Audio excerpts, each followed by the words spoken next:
नमस्कार,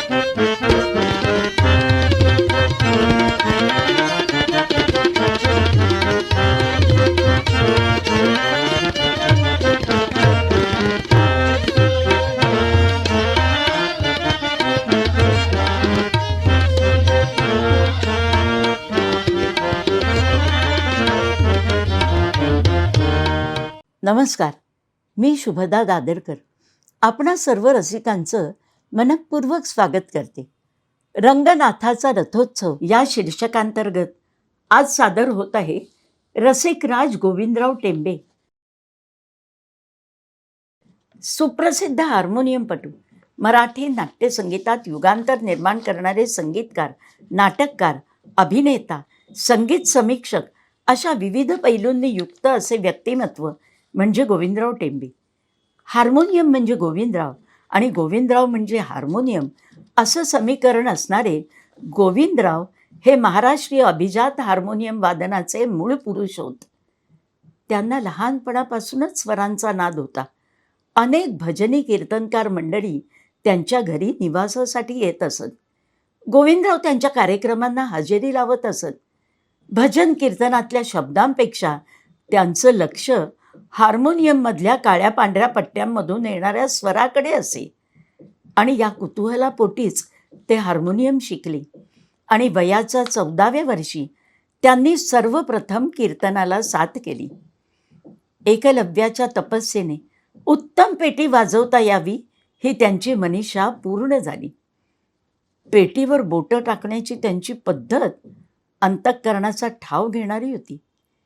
जयपूर घराण्याची तेढी बिकट गायकी आणि अभिजात नाट्यसंगीत या दोहोंचं वादन ते सारख्याच तयारीने करत असत. त्यांनी हार्मोनियमला प्रतिष्ठा प्राप्त करून दिली. नटसम्राट बालगंधर्वांचे गोविंदरावांवर अपार प्रेम होते. त्यांच्या पेटीवादनाचे गंधर्वांना कौतुक होते. त्यांच्या संगीताच्या बहुडंगी व्यासंगाविषयी आदर असल्याने मानापमान नाटकाला संगीत देण्यासाठी बालगंधर्वांनी गोविंदरावांना काकासाहेब खाडीलकरांकडे नेलं. या नाटकापासूनच संगीताचं आयोजन स्वतंत्रपणे संगीत तज्ज्ञांकडे देण्याची प्रथा सुरू झाली. गोविंदरावांनी किर्लोस्करी सांगीतिक साच्यात बदल केला.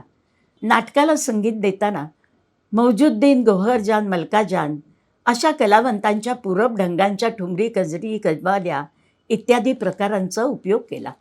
मानापमानाचं संगीत देताना रंगतदार छोटेखानी चिजाममधील अभिजात ललित संगीताचा भामिनीच्या खरा तो प्रेमा नाही मी बोलत नाथा या पदांसाठी उपयोग केला. हे संगीत ललित असूनही भारदस्त आहे. मानापमानबरोबरच तुलसीदास, पटवर्धन, विद्याहरणमधली कचाची पदं इत्यादींना गोविंदरावांनी संगीत दिलं. महाश्वेता आणि जयदेव या संगीतिकांनाही संगीत दिलं. भारतीय संगीतात नसलेला संगीतिका हा वेगळा प्रयोग गोविंदरावांनी प्रथम केला आणि तोही मराठी भाषेतून. अशा तऱ्हेने संगीतिकांचे पहिले प्रवर्तक, नाट्यसंगीताचे पहिले शिल्पकार, संगीत क्षेत्रातील पहिले सौंदर्यमीमांसक आणि पहिल्या मराठी बोलपटाचे संगीत दिग्दर्शक वगैरे अनेक क्षेत्रात ते पहिले म्हणून गाजले. नाटकातील पदांना चाली देण्याबरोबरच त्या चालीचं नाट्यानुकूल गायन कसं करावं, पदांचे शब्द नटवणे, वेगवेगळ्या नोकझोकांनी ते फेकणे, विविध ढंगांनी मुखडे घेणे आणि पदामध्ये स्वरविस्तारासाठी सुयोग्य जागा शोधणे याचं मार्गदर्शन टेंब्यांनी गायक नटांना केलं. शिवराज संगीत मंडळी या नाटक कंपनीचे गोविंदराव निर्माते होते. त्यांनी तुलसीदास आणि पटवर्धन ही नाटकं लिहिली. अयोध्येचा राजा, माया मच्छिंद्र, सैरंध्री, अग्निकंकण इत्यादी चित्रपटातून अभिनेता म्हणूनही गोविंदरावांचं दर्शन घडते. माझा संगीत व्यासंग, कल्पना संगीत आणि जीवन व्यासंग हे संगीत समीक्षक गोविंदरावांचे व्यक्तिमत्व उलगडून दाखवणारे ग्रंथ आहेत. या ग्रंथातून गोविंदरावांच्या मनातील आदर्श संगीताची कल्पना दिसून येते. तानांचा अतिरेक, सरगमचा अतिरेक, व्याकरणाचा अतिरेक अशा त्या काळी बोकाळलेल्या दोषांचा कठोर समाचार त्यांच्या समीक्षेत आढळतो. कुणाच्याही संगीत मैफिलीत गोविंदरावांना शास्त्रीय संगीत ऐकताना आणि त्याचा आस्वाद घेताना पाहणं रसिकांसाठी एक कलात्मक अनुभव असेल.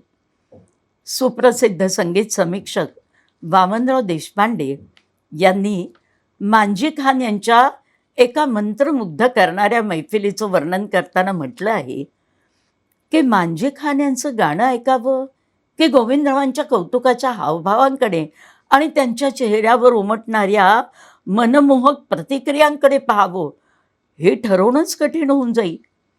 एकूणच धोतर, कोट, काळी फरची कॅप, सोनेरी काडीचा चष्मा लावणारे रसिकराज गोविंदराव टेंबे यांची उपस्थिती असलेल्या मैफिलीची शानच वेगळी. बालगंधर्वांच्या लढीवाळ गायकीला उपमा देताना देखील गोविंदरावांनी म्हटलं, गंधर्वांचं गाणं म्हणजे एखाद्या मुलीच्या कानातले डूल निर्व्याज लीलेने ती कसे हालतील याचा नेम नाही. यातच गोविंदरावांचं रसिकत्व दिसून येतं आणि त्यांची रसिकराज ही उपाधी सार्थ ठरते. धन्यवाद.